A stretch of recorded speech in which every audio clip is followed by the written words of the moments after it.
പ്രിയപ്പെട്ട രക്ഷിതാക്കളെ, വിദ്യാർത്ഥികളെ, സൗത്ത് ഇന്ത്യയിലേക്ക് പുതിയൊരു വിദ്യാഭ്യാസ സ്ഥാപനം കൂടി കടന്നു വരികയാണ്. Future powered by Gokulam. ഇതാണ് ഈ സ്ഥാപനത്തിൻ്റെ പേര്. എൻ്റെ പേര് മുഹമ്മദ് ജാബിർ. ഞാൻ ഈ സ്ഥാപനത്തിൻ്റെ ഡയറക്ടർമാരിൽ ഒരാളാണ്. ഇത് ഫമീൽ മുഹമ്മദ് നമ്മുടെ ഓൺലൈൻ വിഭാഗത്തിൻ്റെ അക്കാഡമിക് ഹെഡാണ്.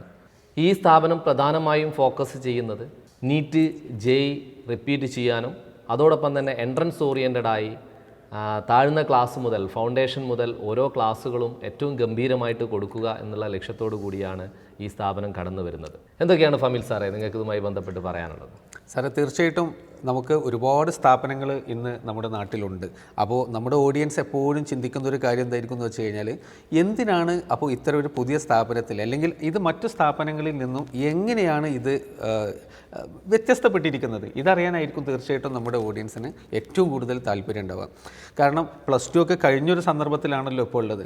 അതുകൊണ്ട് തന്നെ ആളുകൾ വളരെ ഒരു ഡിസിഷൻ എടുക്കുന്നൊരു ടൈമാണ്. അപ്പോൾ പല കാര്യങ്ങളും അവരെ മുന്നിലൂടെ ഇങ്ങനെ കടന്നുപോയി ആ ഒരു സന്ദർഭത്തിലാണ് ഇപ്പോൾ നമ്മൾ ഈ വീഡിയോ ചെയ്യുന്നത്. അപ്പോൾ നമ്മുടെ ഏറ്റവും വലിയൊരു പ്രത്യേകത സാറേ, കേരളത്തിന് വളരെ സുപരിചിതമായ ഒരു ഹൈബ്രിഡ് സ്ട്രക്ചറുണ്ട്. അതെ, നമ്മൾ ആ സ്ട്രക്ചറിലൂടെ കുറേ കാലമായിട്ട് നമ്മളൊക്കെ കടന്നു പോയതാണ്. കേരളത്തിന് വളരെ ഫെമിലിയർ ആയിട്ടുള്ളൊരു സ്ട്രക്ചറാണ്. അതിൽ നിന്ന് തികച്ചും വ്യത്യസ്തമായ ഒരു ആശയമാണ് അല്ലെങ്കിൽ ഒരു പഠന രീതിയാണ് ഫ്യൂച്ചർ മുന്നോട്ട് വെക്കുന്നത്. ആ പഠന രീതി എന്ന് പറയുമ്പോൾ മറ്റ് സ്ഥാപനങ്ങളിൽ നിന്നും വിഭിന്നമായി എന്താണ് ഈ സ്ഥാപനത്തിൽ ചെയ്യുന്നത് എന്നുള്ളതാണ് നമ്മൾ വ്യക്തമാക്കാൻ പോകുന്നത്. കാരണം നമ്മൾ മുൻ വർഷങ്ങളിലൊക്കെ ഒരു റിപ്പീറ്റർ കുട്ടിയെക്കുറിച്ച് നമ്മൾ പറയുന്ന സമയത്ത്, എസ്പെഷ്യലി നമ്മളൊരു നീറ്റ് സ്റ്റുഡൻറ്റിനെ എടുത്ത് പറയുന്ന സമയത്ത്, അവർ കൂടുതൽ തിയറിയിൽ ഫോക്കസ് ചെയ്യുകയും ആ തിയറിയിൽ നിന്നും വ്യത്യസ്തമായിട്ട് അവർക്കൊന്നും ലഭിക്കാതെ, അതായത് സ്വന്തമായിട്ട് പഠിക്കാനുള്ള ഒരു അവസരവും കിട്ടാതെ 2 വർഷത്തെ ടോപ്പിക്ക് റിപ്പീറ്റ് ചെയ്ത് സമയം നഷ്ടപ്പെട്ട് അവസാന ഘട്ടങ്ങളിലേക്ക് ടെൻഷനായി മാറുന്ന സാഹചര്യം നമ്മൾ നമ്മുടെ അനുഭവത്തിൽ നിന്ന് തന്നെ ഒരുപാട് പഠിച്ചിട്ടുണ്ട്. അപ്പം അതിന് കോവിഡിൻ്റെ കാലഘട്ടത്തിന് ശേഷമാണ് ഒരു ഹൈബ്രിഡ് സംവിധാനമൊക്കെ നമ്മുടെ കേരളത്തിലേക്ക് വരികയും ആ ഹൈബ്രിഡ് സംവിധാനത്തിൽ ഏറിയും കുറഞ്ഞും പല സ്ഥാപനങ്ങളും അതിനെ ഫോളോ ചെയ്യുകയും അതിലൊക്കെ തന്നെ വളരെ വ്യത്യസ്തമായിട്ടുള്ള ആശയമായിരുന്നെങ്കിൽ പോലും, പക്ഷേ അവിടെയൊക്കെ നമ്മൾ കണ്ടിരുന്നത് ആ ഹൈബ്രിഡ് സിസ്റ്റത്തിലായിരുന്നെങ്കിൽ പോലും ഒരു ഡേ ഓൺലൈൻ പോകുമ്പോഴും അടുത്ത ഡേ ഓഫ്ലൈനിലേക്ക് വരുന്ന സമയത്തും കാണുന്നത് സെയിം ടോപ്പിക്കുകളുടെ റിപ്പീറ്റേഷൻ മാത്രമാണ്. സാറേ, ഇതിൽ ഏറ്റവും കണ്ടൊരു പോയിന്റ് എന്താണെന്നറിയാം, നമ്മുടെ ഈ സിസ്റ്റത്തിലൂടെ കടന്നു വരുന്ന ഒരു കുട്ടിക്ക് പലപ്പോഴും സ്വന്തമായിട്ട് ഒരു പ്രോബ്ലം ചെയ്യാൻ ഈ ട്രെയിനിങ്ങിനൊക്കെ ശേഷവും പറ്റാത്ത ഒരു അവസ്ഥ പലപ്പോഴായിട്ട് നമുക്ക് അനുഭവപ്പെട്ടിട്ടുണ്ട്. അപ്പോൾ ഇവിടെ ലാക്ക് ചെയ്ത പ്രധാനപ്പെട്ട ഒരു കാര്യം എന്താണെന്ന് വെച്ച് കഴിഞ്ഞാൽ പ്രാക്ടീസാണ്. അതെ, only practice makes perfect. Yes, പ്രാക്ടീസിന് പകരം മറ്റൊന്നുമില്ല. ഏതൊരു എൻട്രൻസ് എക്സാമിനേഷനും അപ്പിയർ ചെയ്യുന്നൊരു കുട്ടിക്ക് ഏറ്റവും കൂടുതൽ വേണ്ടത് എന്താണെന്ന് വെച്ച് കഴിഞ്ഞാൽ കൺസിസ്റ്റൻ്റ് ആയിട്ട് ആ കുട്ടി പ്രാക്ടീസ് ചെയ്യണം. എങ്കിൽ മാത്രമേ ഫൈനലി ആ കുട്ടിക്ക് നന്നായിട്ട് പെർഫോം ചെയ്യാൻ കഴിയുള്ളൂ. ഇതാണ് ആത്യന്തികമായിട്ട് ആ കാര്യത്തിൽ നമുക്ക് പറയാനുള്ളത്. അപ്പോൾ പ്രാക്ടീസ് ചെയ്യാനുള്ള വളരെ സിസ്റ്റമാറ്റിക് ആയിട്ട് കുട്ടിക്ക് സ്വയം പ്രാക്ടീസ് ചെയ്യാനും അതിന് മോണിറ്റർ ചെയ്യാനുള്ള ഒരു സാഹചര്യമാണ് യഥാർത്ഥത്തിൽ നമ്മൾ കുട്ടികൾക്ക് ഒരുക്കേണ്ട ഒരു കാര്യം. ശരിക്കും നമ്മൾ മുന്നോട്ട് വെക്കുന്ന ഒരു ആശയവും അത് തന്നെയാണ്.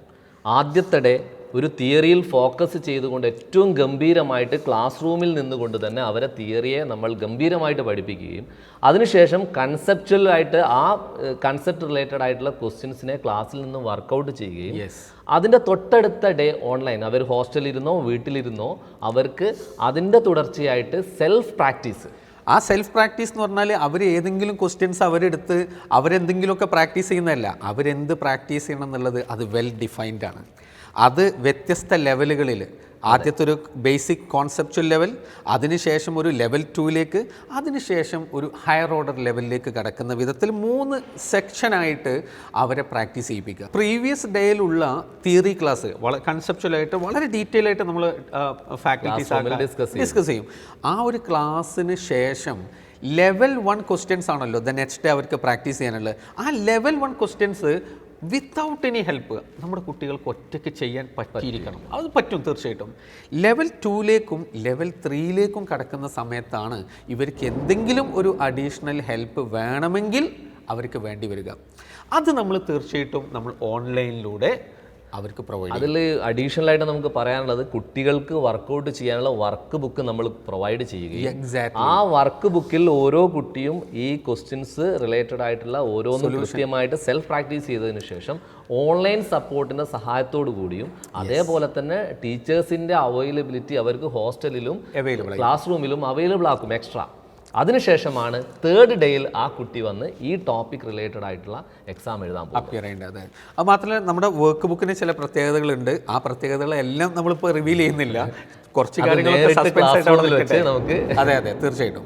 അപ്പോൾ അത്തരം ഒരു വർക്ക് ബുക്ക് ആയിരിക്കും കുട്ടികൾക്കൊക്കെ പ്രൊവൈഡ് ചെയ്യുക. ആ വർക്ക് ബുക്കിൽ കൃത്യമായിട്ട് അഡീഷണൽ ക്വസ്റ്റ്യൻസ് നിങ്ങൾക്ക് എത്രയും ചെയ്യാം. പക്ഷേ നമ്മുടെ ഒരു തിയറി ക്ലാസ്സിന് തൊട്ടടുത്ത ദിവസമുള്ള നിങ്ങളുടെ പ്രാക്ടീസ് ഡേയിൽ ഉള്ള നിങ്ങൾക്ക് അസൈൻ ചെയ്ത ക്വസ്റ്റ്യൻസ് നിങ്ങൾ വളരെ കൃത്യമായിട്ട് തന്നെ നിങ്ങളുടെ വർക്ക് ബുക്കിൽ എഴുതൽ നിർബന്ധമാണ്. അതായത് ഫസ്റ്റ് ഡേയിൽ തിയറിയിൽ പഠിച്ച ഒരു 2-2.5 മണിക്കൂറിൻ്റെ ഒരു സബ്ജക്റ്റിലെ ടോപ്പിക്കിനെ വളരെ ഡീറ്റെയിൽഡ് ആയിട്ട് പഠിച്ചതിന് ശേഷം അതിൻ്റെ എല്ലാ തലത്തിലുമുള്ള മാക്സിമം ക്വസ്റ്റ്യൻസ് നിങ്ങൾ സ്വന്തമായിട്ടും നമ്മുടെ സഹായത്തോടു കൂടിയും ആപ്പിൻ്റെ സഹായത്തോടു കൂടിയും പഠിക്കുകയും തേർഡ് ഡേ നിങ്ങൾ എക്സാം എഴുതുന്ന രീതിയുമാണ് നമ്മൾ മുന്നോട്ട് വെക്കുന്നത്. ഇത് എനിക്ക് പറയാനുള്ളത്, ഇത് നമ്മൾ ഒരു എക്സ്ക്ലൂസീവായിട്ട് നമ്മുടെ ഒരു കണ്ടൻ്റായിട്ട് നിങ്ങളോട് പറയുന്നത് മാത്രമായിട്ട് നിങ്ങൾ ഇതിനെ കാണരുത്. എനിക്ക് തോന്നുന്നത് കേരളത്തിലുള്ള എല്ലാ വിദ്യാഭ്യാസ സ്ഥാപനങ്ങൾക്കും ഇത് ഫോളോ ചെയ്യാൻ പറ്റുന്ന ഒരു മാതൃകയാവണം. എല്ലാവരും ഇത് ഫോളോ ചെയ്യണമെന്നാണ് എനിക്ക് ഈ ഘട്ടത്തിൽ പറയാനുള്ളത്. കാരണം എല്ലാ കുട്ടികൾക്കും ഇതിൻ്റെ ബെനിഫിറ്റ് കിട്ടണമെന്ന് ആഗ്രഹിച്ചിട്ടാണ് ഈ ഒരു സമ്പ്രദായം. കാരണം ഇത് നമ്മൾ ചെയ്യുന്നത് നമ്മളുടെ ഏറ്റവും പ്രഗത്ഭരായിട്ടുള്ള എല്ലാ അനുഭവസ്ഥരായിട്ടുള്ള അധ്യാപകരുടെയും സഹായത്തോടു കൂടി നമ്മൾ പ്രിപ്പയർ ചെയ്തൊരു മോഡലാണ് നമ്മൾ എന്ത് ചെയ്യുന്നത്, ഇൻട്രൊഡ്യൂസ് ചെയ്യുന്നത്. മാത്രമല്ല ഇത് നമ്മൾ ഓൾറെഡി ഈ ഇത്തരം സിമിലർ സിസ്റ്റത്തിലൂടെ കടന്നു വന്ന കുട്ടികളുടെയും അവരെ ടീച്ച് ചെയ്ത ഫാക്കൽറ്റീസിൻ്റെയൊക്കെ ഫീഡ്ബാക്കും കൂടെ കളക്ട് ചെയ്തതിന് ശേഷമാണ് നമ്മൾ ഇത്തരം ഒരു കോൺസെപ്റ്റ് നിങ്ങളുടെ മുന്നോട്ട് വെക്കുന്നത്. പിന്നെ ആരും തെറ്റിദ്ധരിക്കരുത്, തിയറി ഡേ എന്ന് പറഞ്ഞല്ലോ ഫസ്റ്റ് ഡേ, ആ തിയറി ഡേയിൽ തിയറി മാത്രമല്ല കേട്ടോ, അതിലും ക്വസ്റ്റ്യൻ ക്ലാസ് റൂമിൽ കൃത്യമായിട്ട് ഫാക്കൽറ്റി, നിങ്ങളുടെ ടീച്ചർ, നിങ്ങളുടെ പ്രിയപ്പെട്ട ടീച്ചേഴ്സ് കൃത്യമായിട്ട് ക്വസ്റ്റ്യൻസുകളൊക്കെ സോൾവ് ചെയ്യും. അതിൽ തന്നെ ഒരു കാര്യമോട് പറയാനുള്ളത്, ഓൺലൈനിലുള്ള എക്സ്ക്ലൂസീവായിട്ട് ഒരു ടീച്ചർ എന്നില്ല, ആ ടീച്ചേഴ്സിൻ്റെ സേവനം നമുക്ക് ഓഫ്ലൈനിലും ലഭ്യമായിരിക്കും. അപ്പോൾ എല്ലാവരും, അതായത് നമ്മളൊരു ടീമായിട്ട് വർക്ക് ചെയ്തുകൊണ്ടായിരിക്കും ഒരു ഡിസ്ക്രിമിനേഷനും ഇല്ലാതെ എല്ലാ കുട്ടികൾക്കും സുരക്ഷിതമായിട്ട് പഠിക്കാനും എല്ലാ കുട്ടികളെയും ഒരേ രൂപത്തിൽ കാണാനും എല്ലാവരുടെയും ഇമോഷൻസിനെ അഡ്രസ്സ് ചെയ്തുകൊണ്ട് പോകാനുമാണ് നമ്മൾ ഈ ക്യാമ്പസിൽ എന്ത് ചെയ്യുന്നത്, ബെസ്റ്റ് ക്ലാസ്സസ് എല്ലാവർക്കും ആക്സസിബിൾ ആയിരിക്കും. ഇപ്പൊ നമ്മൾ പറഞ്ഞുകൊണ്ടിരിക്കുന്നത് നീറ്റിനെ കുറിച്ചാണ്. ജെഇയെ കുറിച്ച് പറയുന്ന സമയത്ത് ജെയുടെ എക്സാം ഫസ്റ്റ് ഫേസ് വളരെ നേരത്തെ വരുന്നത് കൊണ്ട് തന്നെ ഒരിക്കൽ പോലും നമുക്ക് ഈ ഒരു ഹൈബ്രിഡ് സിസ്റ്റത്തിലൂടെ നമുക്ക് എന്ത് ചെയ്യാൻ പറ്റില്ല, ജെഇയെ കൊണ്ട് നമ്മൾ വളരെ ഗഹനമായി ആ വിഷയത്തിൽ നമ്മൾ ആലോചനകൾ നടത്തിയിട്ടുണ്ട്. ജെഇക്ക് ഒരു ഹൈബ്രിഡ് മോഡൽ എന്തുകൊണ്ട് യോജിക്കുന്നില്ല, വളരെ കൃത്യമായിട്ടുള്ള ആൻസേഴ്സ് നമ്മുടെ കയ്യിലുണ്ട്. ജെഇക്ക് നമുക്ക് ഹൈബ്രിഡ് മോഡൽ നമുക്കൊരു നിലക്കും ഇംപ്ലിമെൻ്റ് ചെയ്യാൻ പറ്റുന്നില്ല, അല്ലെങ്കിൽ അതിനുള്ള സാധ്യത അവിടെ ഇല്ല എന്ന് പറയുന്നതാണ് അതിലേറ്റവും ശരി. കാരണം ജെയിനെ സംബന്ധിച്ചിടത്തോളം ഫസ്റ്റ് ഫേസ് വരുന്നത് ജാനുവരിയിലാണ്. പിന്നെ ജെഇക്ക് നീറ്റിനെ പോലെയല്ല, നമുക്ക് ആകെ ജെഇക്ക് എക്സാമിന് അപ്പിയർ ചെയ്യാൻ പറ്റുന്നത് 3 വർഷമാണ്. അത് ഒരു വർഷം നമ്മുടെ +2 പരീക്ഷ എഴുതുന്ന, +2 ബോർഡ് എക്സാം എഴുതുന്ന അതേ വർഷമാണ്. അതിനുശേഷം പിന്നെ 2 തവണ കൂടെ നമുക്കതിന് ചാൻസ് ഉള്ളൂ. എന്ന് വെച്ചാൽ ജെയിനെ സംബന്ധിച്ചിടത്തോളം നമ്മൾ കാര്യങ്ങൾ വളരെ ഹൈ പ്രിസിഷനോട് കൂടി തന്നെ, നീറ്റിനത് വേണ്ട എന്നല്ല പറഞ്ഞത്, നീറ്റിന് തീർച്ചയായിട്ടും വേണം. പക്ഷേ നീറ്റിന് നമുക്ക് നല്ലൊരു ടൈം സ്പാൻ ഉണ്ട്, ഒരു 1 ഇയർ ലോങ് പ്രോഗ്രാം ഉണ്ട് നമുക്കവിടെ. നേരെ മറിച്ച് ജെഇക്ക് നമുക്കതില്ല. അപ്പോൾ ജാനുവരിക്ക് മുമ്പേ ഇവരുടെ സിലബസ് കംപ്ലീറ്റ് കവർ ചെയ്യണം, റിവിഷനും കവർ ചെയ്യണം, മോക്ക് എക്സാംസുകളും നടക്കേണ്ടത്, അതും CBT നടക്കാനുണ്ട്. അപ്പോൾ അതുകൊണ്ട് തന്നെ ജെയിൽ നമ്മൾ പ്ലാൻ ചെയ്യുന്നത് റെഗുലർ ക്ലാസ്സുകളാണ്. റെഗുലർ 6 അവേഴ്സിൻ്റെ ഡെയിലി ക്ലാസ്സുകളും സൺഡേയിൽ അത് റിവൈസ് ചെയ്യുന്ന രൂപത്തിലും, അതേപോലെ തന്നെ ആ റെഗുലർ ക്ലാസ്സിന് ശേഷം അവർക്ക് അഡീഷണൽ ആയിട്ടുള്ള നമ്മൾ നേരത്തെ പറഞ്ഞതുപോലെയുള്ള ലെവൽ 2, ലെവൽ 3 ക്വസ്റ്റ്യൻസുകൾ ആപ്പിൻ്റെ ഹെൽപ്പോട് കൂടി അവർക്ക് സെൽഫ് പ്രിപ്പയർ ചെയ്യാൻ വേണ്ടുന്ന അവസരം നമ്മൾ ഹോസ്റ്റലിലോ വീട്ടിലോ വെച്ച് ചെയ്യുന്ന രൂപത്തിൽ ബ്ലെൻഡ് ചെയ്തിട്ടാണ്.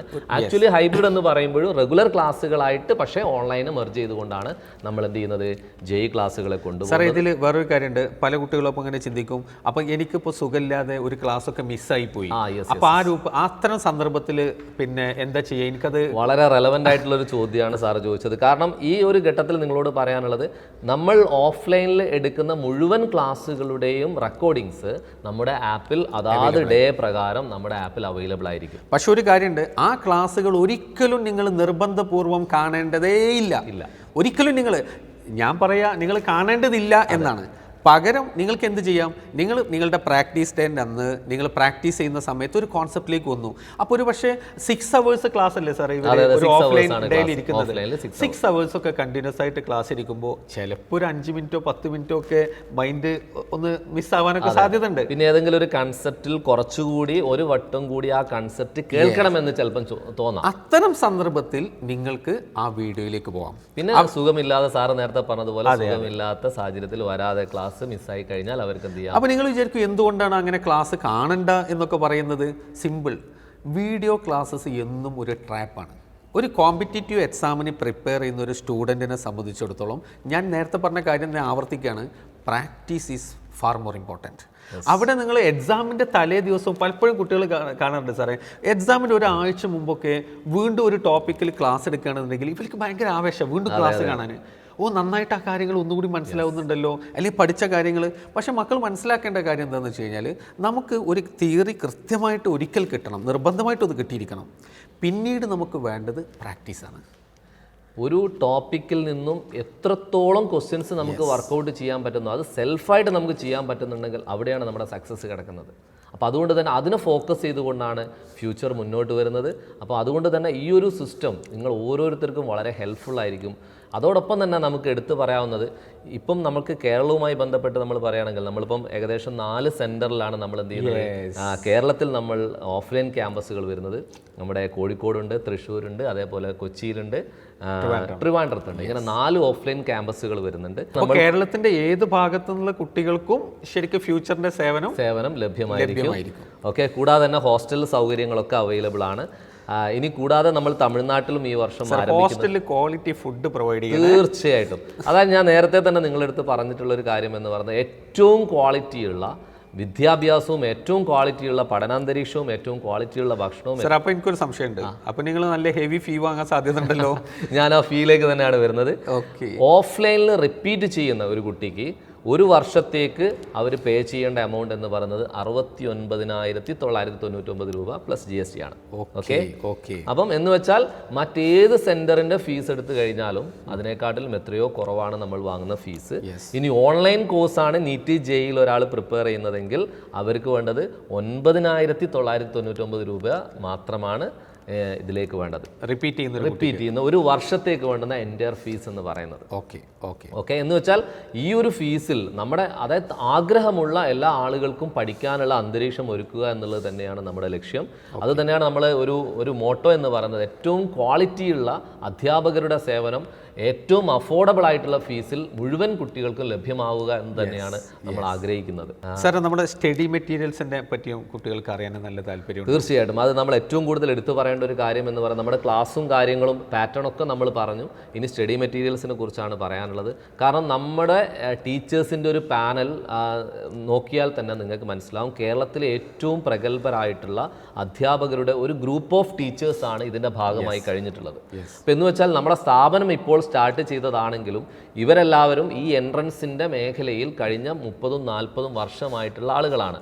കാരണം ഓരോ സബ്ജക്റ്റിലെയും ഏറ്റവും ടോപ്പായിട്ടുള്ള ടീച്ചറെ അവരുടെ ടീമിനെയും ഉൾപ്പെടുത്തിക്കൊണ്ടാണ് നമ്മൾ ഇതിൻ്റെ മെറ്റീരിയലിൻ്റെ പ്രിപ്പറേഷൻ നടത്തിക്കൊണ്ടിരിക്കുന്നത്. അതിൽ ഓരോ കുട്ടിയെ സംബന്ധിച്ചിടത്തോളം അവർക്ക് ഏറ്റവും ഹെൽപ്ഫുൾ ആവുന്ന രൂപത്തിലാണ് ഓരോ തിയറിയും അത് റിലേറ്റഡ് ആയിട്ടുള്ള conceptual questions level 1, level 2, level 3 എന്ന് പറയുന്നതും. പിന്നെ അതേപോലെ തന്നെ ഏറ്റവും നമ്മളെ ലാസ്റ്റിലേക്ക് നമ്മൾ വരുന്ന സമയത്ത് ഓരോന്നിൻ്റെ റിവിഷന് ശേഷം ഏറ്റവും ഷുവർ ഷോർട്ട് ക്വസ്റ്റ്യൻസ് ഈ ടീച്ചേഴ്സിൻ്റെ പ്രത്യേകമായിട്ടുള്ള മേൽനോട്ടത്തിൽ നമ്മൾ എന്ത് ചെയ്യുന്നുണ്ട്, സർപ്രൈസ് ആയിട്ട് ഫൈനൽ ലാപ്പിൽ നമ്മൾ എല്ലാ ആളുകൾക്കും കൊടുക്കുന്നുണ്ട്. അപ്പോൾ ഏറ്റവും ഗംഭീരമായിട്ടുള്ള മെറ്റീരിയൽ, സ്റ്റഡി മെറ്റീരിയൽസ് ഇതിൻ്റെ കൂടെ ഉണ്ടാവും. ഏറ്റവും ഗംഭീരമായിട്ടുള്ള എക്സാമുകളാണ് നിങ്ങൾ എഴുതാൻ പോകുന്നത്. ഏറ്റവും ഗംഭീരമായിട്ടുള്ള ടീച്ചേഴ്സിനെയാണ് നിങ്ങൾക്ക് ലഭിക്കാൻ പോകുന്നത്. ഏറ്റവും നല്ല ഇൻഫ്രാസ്ട്രക്ചറുള്ള ക്ലാസ് റൂംസുകളായിരിക്കും. ഏറ്റവും നല്ല ഹോസ്റ്റൽ ഫെസിലിറ്റി ആയിരിക്കും. ഒരു കാര്യങ്ങളിലും നമ്മളൊരു വീഴ്ചയും വരുത്താതെ ഗംഭീരമായിട്ട് നിങ്ങളെ കൂടെ ചേർന്ന് നിന്നുകൊണ്ട് ഇതിൻ്റെ ഭാഗമായി ഏറ്റവും ഗംഭീരമായിട്ടുള്ള റിസൾട്ടിലേക്ക് നിങ്ങൾ എത്തിക്കാൻ ഞങ്ങൾ എല്ലാവരും ശ്രമിക്കും. അപ്പോൾ സാറേ, എല്ലാ കാര്യങ്ങളും ഈ ഒരൊറ്റ വീഡിയോയിൽ തന്നെ കൊടുക്കാൻ നിങ്ങൾ തീരുമാനിക്കരുത്. കാരണം നമുക്ക് ഓരോന്നും വളരെ ഡീറ്റെയിൽ ആയിട്ട് നമുക്ക് പറയേണ്ടതുണ്ട്. ഏറ്റവും പ്രധാനപ്പെട്ട കാര്യം നമ്മുടെ ഫാക്കൽറ്റി ലൈനപ്പ് തന്നെയാണ്, ഒരു സംശയമില്ല. അടുത്ത ദിവസം ഓരോ ടീച്ചേഴ്സ്, ഇവർക്ക് ഏറ്റവും ഫെമിലിയർ ആയിട്ടുള്ള അടിപൊളിയായിട്ടുള്ള ടീച്ചേഴ്സ്, കിടിലൻ ടീം. അതൊരു കാര്യം കൂടി എനിക്ക് അതിൻ്റെ കൂടെ ആഡ് ഓൺ ചെയ്യാനുണ്ട്. കാരണം നിങ്ങളുടെ ഏട്ടന്മാരോ ഏച്ചിമാരോ പഠിച്ചു പോയ ആളുകളുണ്ടാവും. അടുത്ത് നിങ്ങൾ ചോദിക്കണം അവർക്ക് ഏറ്റവും പ്രിയപ്പെട്ട ടീച്ചേഴ്സ് ആരൊക്കെയായിരുന്നു ഓരോ സ്ഥാപനങ്ങളിലും എന്നുള്ളത്. അവരെയാണ് നമ്മൾ നിങ്ങളുടെ മുമ്പിലേക്ക് കൊണ്ടുവരാൻ പോകുന്നത്. പിന്നെ അതുപോലെ തന്നെ നമ്മുടെ സ്റ്റഡി മെറ്റീരിയൽസ്, നമ്മുടെ ആപ്പ് ഫീച്ചേഴ്സ് എന്ന് തുടങ്ങി നമ്മുടെ മറ്റു കോഴ്സുകളുണ്ട്. ബാക്കിയുള്ള ഓൺലൈൻ കോഴ്സുകളെ കുറിച്ച് പറയാനുണ്ട്, നമ്മുടെ ട്യൂഷൻ പ്രോഗ്രാമിനെ കുറിച്ച്, സ്കൂളിങ്ങിനെ കുറിച്ച് സംസാരിക്കാനുണ്ട്. അപ്പോൾ ഒരുപാട് കാര്യങ്ങൾ നിങ്ങളുമായിട്ട് ഷെയർ ചെയ്യാനുണ്ട്. അപ്പോൾ ആ കാര്യങ്ങളൊക്കെ വരും ദിവസങ്ങളിൽ നിങ്ങളിലേക്ക് എത്തിക്കുന്നതാണ്. അപ്പോൾ മക്കളെ, ഫ്യൂച്ചറിന്റെ കൂടുതൽ വിശേഷങ്ങളുമായിട്ട് നമുക്ക് വീണ്ടും കാണാം. Stay tuned.